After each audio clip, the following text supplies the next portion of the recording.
करके फिर बना गए समृद्ध भारत। उन वीर देश के जवानों को हम याद करेंगे युगों युगों।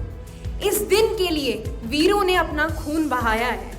झूम उठो देशवासियों, गणतंत्र दिवस फिर आया है, गणतंत्र दिवस फिर आया है। Saluting India, where each bud blooms into its true colors, where each day is a celebration of unity, harmony, and synthesis. Saluting the brave hearts who made the supreme sacrifices in service to the nation, because of whom we could think of having an individuality of our own. Saluting the numerous inspiring minds that formed India to become a country that is recognized globally for its contributions. Today, on this special occasion, myself, Johan, And me, Vanshika, would like to wish everyone present here a very happy Republic Day. इस तिरंगे की शान को और जवानों की कुर्बानी को सलाम देते हुए सभी का इस आज़ादी के अमृत महोत्सव में स्वागत करते हैं और तहे दिल से 74वें गणतंत्र दिवस की शुभकामनाएं देते हैं। याद रखेंगे वीरों तुमको हरदम, यह बलिदान तुम्हारा है। हमको तो है जान से प्यारा, यह गणतंत्र हमारा है। गणतंत्र दिवस हमारे देश का सबसे बड़ा राष्ट्रीय त्योहार है, क्योंकि 26 जनवरी 1950 को देश में अपना संविधान, अपनी सरकार, अपना राष्ट्रपति और राष्ट्रीय ध्वज हो जाने पर भारतवर्ष विश्व का सबसे बड़ा राष्ट्र बना।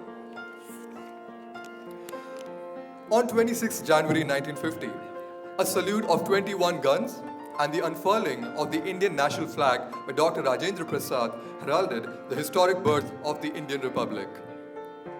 As the tricolor was being hoisted on the occasion of India's 74th Republic Day, as a student, it occurred to me that thousands have laid down their lives in order to achieve this right to self-determination, which is the most important meaning of independence to me personally. Republic Day commemorates the spirit of independent India. On this day, in 1930, the Indian National Congress proclaimed Purna Swaraj from colonial rule. Republic Day also commemorates Indian citizens' power to choose their government democratically. The country marks it as a national holiday to commemorate the establishment of the Indian Constitution. The Indian Constitution evolved through very comprehensive discussions and debates. The Constitutional Assembly then comprised people from different parts of India, and they all voiced for an integrated and sovereign India. All of this makes it one of the most unique and longest written constitutions in the world. Johan की बातें सुनकर मुझे कुछ याद आया, कैसे हमारे देश में सदियों से आज़ादी की लड़ाई चलती आ रही है। उस पे ही मेरी मनपसंद कविता की कुछ पंक्तियां पेश करना चाहूंगी। सिंहासन हिल उठा, राजवंशों ने भ्रिकुटी तानी थी, बूढ़े भारत में भी आई फिर से नई जवानी थी। गुमी हुई आजादी की कीमत सबने पहचानी थी, दूर फिरंगी को करने की सबने मन में ठानी थी। चमक उठी सन 57 में, तब वो तलवार पुरानी थी, बुंदेले हर बोलों के मुंह हमने सुनी कहानी थी। खूब लड़ी मर्दानी वो तो झांसी वाली रानी थी। जो देश के लिए शहीद हुए उनको मेरा सलाम। Vanshika, I truly believe that couldn't have been expressed more eloquently. Today we have joining us some dignitaries that I would like to welcome. Kulpati, Vice Chancellor Professor Shri J.P. Saini ji, Panjiyak Registrar Professor Shri Madhusudan Singh ji, Adhyaksh Student Welfare Professor Srimati S. Indu Singh ji, all other respected deans, HODs, officers of student, especially NCC cadets, and I would request Professor Indu to welcome our Honorable Vice Chancellor with a bouquet.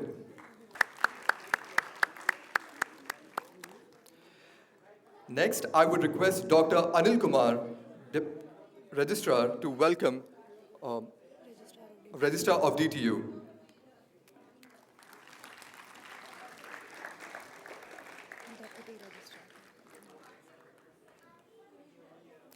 Our esteemed Vice Chancellor, Dr. Jayaprakash Saini has been an instrumental figure in carrying forward the name of our university.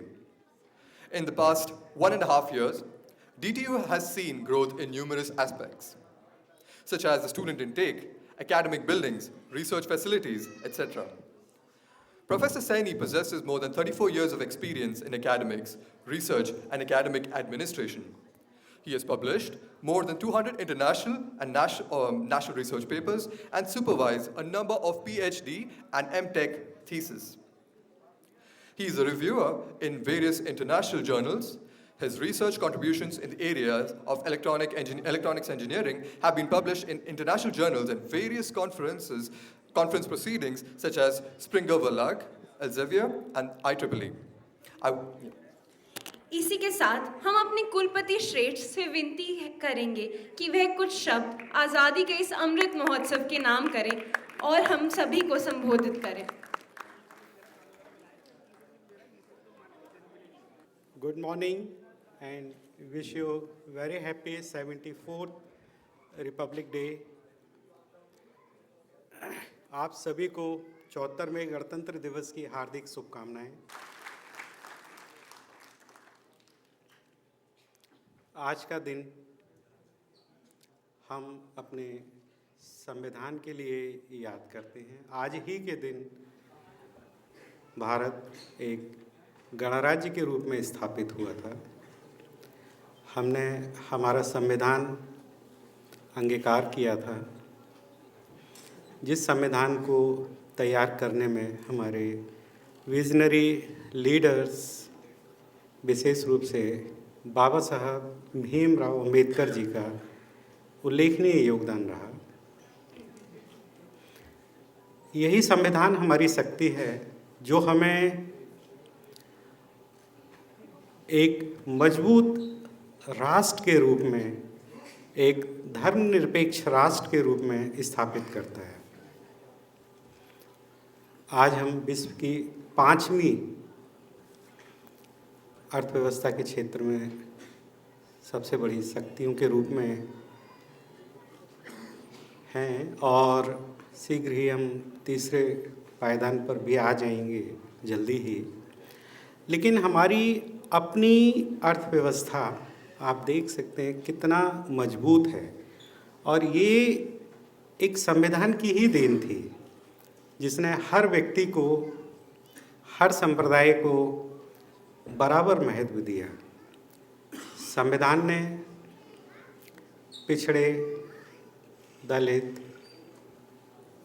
और सामाजिक रूप से ऐसे लोग जो मुख्य विचारधारा से अलग थे, उनको साथ लाने के लिए बहुत कुछ किया है। संविधान को अगर आप देखें, यही संविधान ने हमें मौलिक अधिकार दिए हैं, हमें स्वतंत्रता दी है, आज़ादी दी है। हम अपनी बात कहीं भी किसी भी रूप में रख सकते हैं और ये स्वतंत्रता हमें संविधान के साथ मिली है। बट साथ ही संविधान ने हमें मौलिक कर्तव्यों का भी बोध कराया है। अगर आप देखें तो हमारा संविधान उतना सख्त नहीं है बट उतना लचीला भी नहीं है। आपको कैसे अपने को नियंत्रित करना है, कैसे आपको अपने अधिकारों का उपयोग करना है, सब कुछ संविधान में लिखित है। इतना बड़ा संविधान, सबसे बड़ा संविधान हमारे देश का है। अगर आप देखें, संविधान में समय समय पर कई संशोधन भी हुए हैं और वो भी संविधान की ही शक्ति थी। संविधान ने संशोधन की भी शक्ति दी और जनता के द्वारा जनता का शासन, ये हमें संविधान से ही मिला है। हमारे अपने भी कर्तव्य हैं। जब हमारा देश आज़ाद हुआ 1947 में, हम पूरी तरह से विदेशों पर निर्भर थे। टेक्नोलॉजी के क्षेत्र में इन 70 वर्षों में हमने जिस तरह से उन्नति की है, जिस तरह से इंजीनियर्स ने, साइंटिस्ट ने योगदान दिया है, वो लेखनीय है। आज की हमारी युवा पीढ़ी जो हमारे यहाँ पढ़ रही है, या जो हमारे शिक्षक, कर्मचारी, अधिकारी, वो भी अपना कंट्रीब्यूशन कहीं ना कहीं राष्ट्र को कर रहे हैं। आपका एक कंट्रीब्यूशन, छोटा सा कंट्रीब्यूशन, जिसको हो सकता है आप नज़रअंदाज कर दें।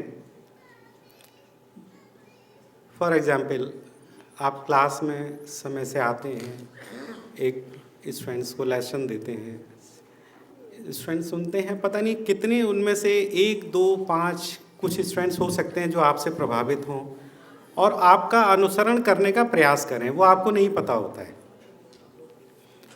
तो आप कहीं ना कहीं एक मार्गदर्शक के रूप में उपस्थित होते हैं और आप अपना पूरा योगदान उस तरह से ईमानदारी से अगर करते हैं तो ये भी हमारे लिए हमारा एक राष्ट्र के प्रति समर्पण होगा।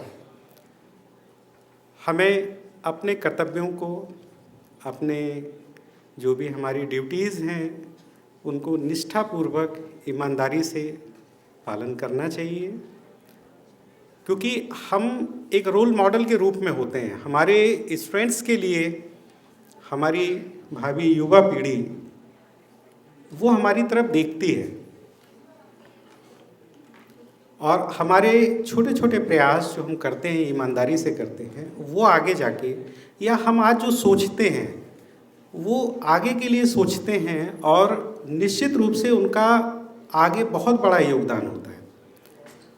अगर आज आप देखें कि हमारे अपने देश में कितनी आत्मनिर्भरता है, अगर आप अन्न और खाद्यान्न के क्षेत्र में देखें, हम पूरी तरह से आत्मनिर्भर हैं।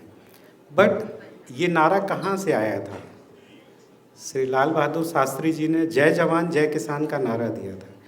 उस समय उन्होंने एक सोच रखी थी कि हमारा देश इस क्षेत्र में आत्मनिर्भर हो, क्योंकि हमारी विदेशों पर निर्भरता काफ़ी अधिक थी और उसका परिणाम है कि हम पूरी तरह से आत्मनिर्भर हैं। जिस तरह से हमारी अपनी योजनाएं हैं और जो भी हमारे अपने योगदान हैं, चाहे सीमा के क्षेत्र में अगर आप देखें तो जय जवान 1965 के बाद से, शास्त्री जी के बाद से हमारी सारी सीमाएं सुरक्षित रही हैं। लेकिन साथ ही अगर आप देखें, बहुत सारी चीज़ें भी ऐसी हैं जो करना बाकी है, जैसे आतंकवाद, महंगाई, बेरोज़गारी। इन सब में भी अगर आप देखें तो एज ए इंजीनियर आपका बहुत बड़ा योगदान होगा। आप टेक्नोलॉजी के द्वारा महंगाई भी नियंत्रित करा सकते हो, सीमाओं को भी सुरक्षित कर सकते हो। तो उस लिहाज से अगर आप देखें तो इंजीनियर्स का बहुत बड़ा रोल है और आप वो कर रहे हो, और आपका यही समर्पण, यही डेडिकेशन हर बार, जिस तरह से हमारे लगभग 14,000 छात्र हो गए हैं, हर साल लगभग मुझे लगता है 5,000 स्टूडेंट्स तो निकल ही रहे हैं हमारे। तो ये विभिन्न क्षेत्रों में, चाहे वो अपना कंट्री हो या कंट्री के बाहर हो, पूरी दुनिया में दिल्ली टेक्नोलॉजिकल यूनिवर्सिटी का नाम रोशन कर रहे हैं। और मुझे आशा है कि हम एक संकल्प के साथ इस पूरे वर्ष को, जो हमारा G20 की प्रेसिडेंसीशिप है, अध्यक्षता हम G20 के लिए कर रहे हैं, तो उस पूरे वर्ष में हम पूरे दुनिया के लिए एक मार्गदर्शक के रूप में आ सकते हैं। इन्हीं शब्दों के साथ आप सभी को गणतंत्र दिवस की पुनः हार्दिक शुभकामनाएं। Thank you. जय हिंद, जय भारत।